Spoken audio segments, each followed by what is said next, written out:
ഒരു കുടുംബത്തിൽ ഒരു വീട് നിർമ്മാണവുമായി ബന്ധപ്പെട്ട് അവർ വീടിൻ്റെ പണികളെല്ലാം കഴിഞ്ഞ് ഏകദേശം 8,000 സ്ക്വയർ ഫീറ്റ് വലുപ്പമുള്ള നല്ലൊരു വീട്. അപ്പോൾ അതിലേക്ക് ലാസ്റ്റ് ഘട്ടത്തിൽ അതിലേക്ക് വേണ്ടുന്ന സാധനങ്ങളൊക്കെ പർച്ചേസ് ചെയ്യാൻ വേണ്ടി അവർ ബാംഗ്ലൂർ ആവശ്യത്തിന് വേണ്ടി പോയി തിരിച്ചു വരുമ്പോൾ ആ കുടുംബത്തിലെ ഏറ്റവും ചെറിയ ആൾ 5-6 വയസ്സ് തോന്നിക്കുന്ന കുട്ടി ഉണ്ടായിരുന്നു. ആ ഒരു തിരിച്ചു വരുന്ന യാത്രയിൽ ഒരു കാർ ആക്സിഡൻറ്റിൽ ആ കുട്ടിക്ക് കാര്യമായ പരിക്ക് വരികയും ആ കുട്ടി മരിക്കുകയും ചെയ്യുകയുണ്ടായി. പിന്നീട് അറിയുന്നത് ആ കുട്ടിയുടെ ഉമ്മ ആ വാർത്ത ഉൾക്കൊള്ളാൻ തീരെ തയ്യാറാകുന്നില്ല. എന്ന് പറഞ്ഞാൽ ഒരു അബ്നോർമൽ അവസ്ഥയിലേക്ക് അവർ മാറി. ഇപ്പോൾ അവരെ ട്രീറ്റ്മെൻറ്റ് ചെയ്തുകൊണ്ടിരിക്കുകയാണ്. അതിന് കാരണം ആ വീട്ടിലൊരു സ്പെഷ്യൽ പരിഗണന ആ കുട്ടിക്കുണ്ടായിരുന്നു. 10-11 വർഷങ്ങൾക്ക് ശേഷം ഉണ്ടായൊരു കുഞ്ഞാണ്, അവസാനത്തെ കുട്ടിയാണ്. പിന്നെ വീട്ടിൽ പ്രത്യേകം പൂൾ അവൾക്ക് വേണ്ടി തയ്യാറാക്കി വെച്ചിരുന്നു. സാധാരണയിൽ നിന്ന് വ്യത്യസ്തമായി അവൾക്ക് സ്വന്തമായിട്ട് റൂം വേണ്ടുന്ന നല്ല അത്യാവശ്യം സൗകര്യങ്ങളുള്ളൊരു റൂം അവർക്ക് വേണ്ടി സെറ്റാക്കി വെച്ചിരുന്നു.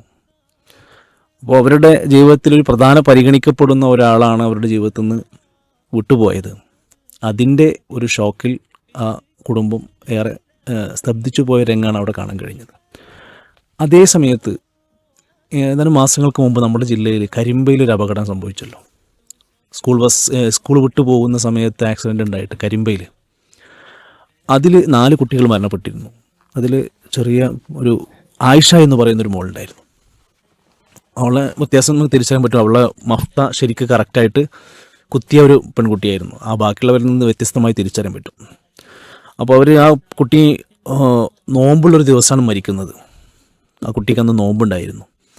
അങ്ങനെ ഈ ഹോസ്പിറ്റലിൽ നിന്ന് പോസ്റ്റ്മോർട്ടം ചെയ്യേണ്ട സമയം എത്തി.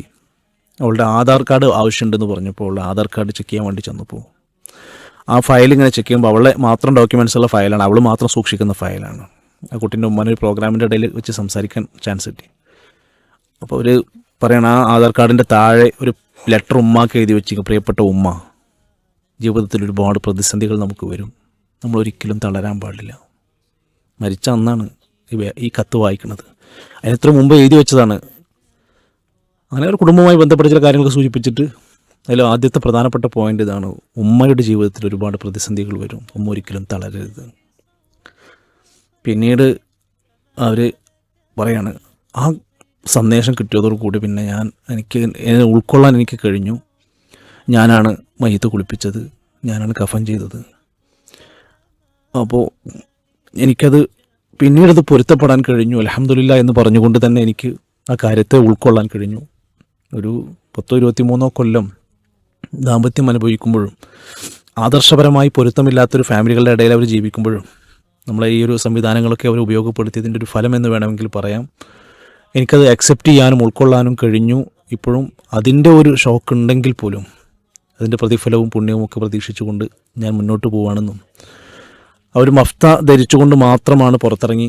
കുട്ടി ആ പ്രായത്തിൽ 9ാം ക്ലാസ്സിൽ പഠിക്കുന്ന കുട്ടിയാണ്. ഒരിക്കൽ ഉമ്മ ചോദിച്ചു അവളോട്, എനിക്ക് ഇങ്ങനെ സ്കൂളിൽ പോകുമ്പോൾ പ്രയാസമുണ്ടോ? എനിക്കിത് ഇഷ്ടമാണോ, എനിക്കിതാണ് ഇഷ്ടം എന്ന് പറഞ്ഞുകൊണ്ട് സ്വയം അത് ഏറ്റെടുത്തൊരു മോള കൂടിയായിരുന്നു എന്നാണ് പറഞ്ഞത്.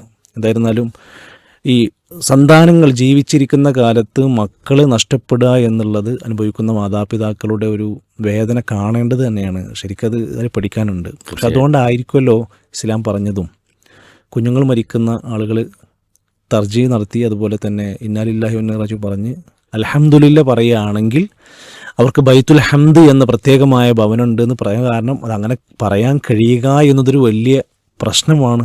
അതെ, അതുകൊണ്ടാണ് എല്ലാ വിഷയം അങ്ങനെ പറഞ്ഞിട്ടുണ്ടാവും. തീർച്ചയായും 2 തരത്തിലുള്ള അനുഭവങ്ങളാണ് വന്നത്. ഒരേ വിഷയത്തിൽ 2 അവസ്ഥകൾ വന്നു.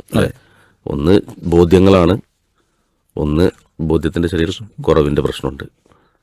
തീർച്ചയായും പരലോകത്തിനെ കണക്ട് ചെയ്തുള്ള ചിന്തയും വിശ്വാസവും ബോധ്യവും ഉള്ളവർക്ക് ദുനിയാവിലെ ഏത് പരീക്ഷണവും മറികടക്കാൻ സാധിക്കും.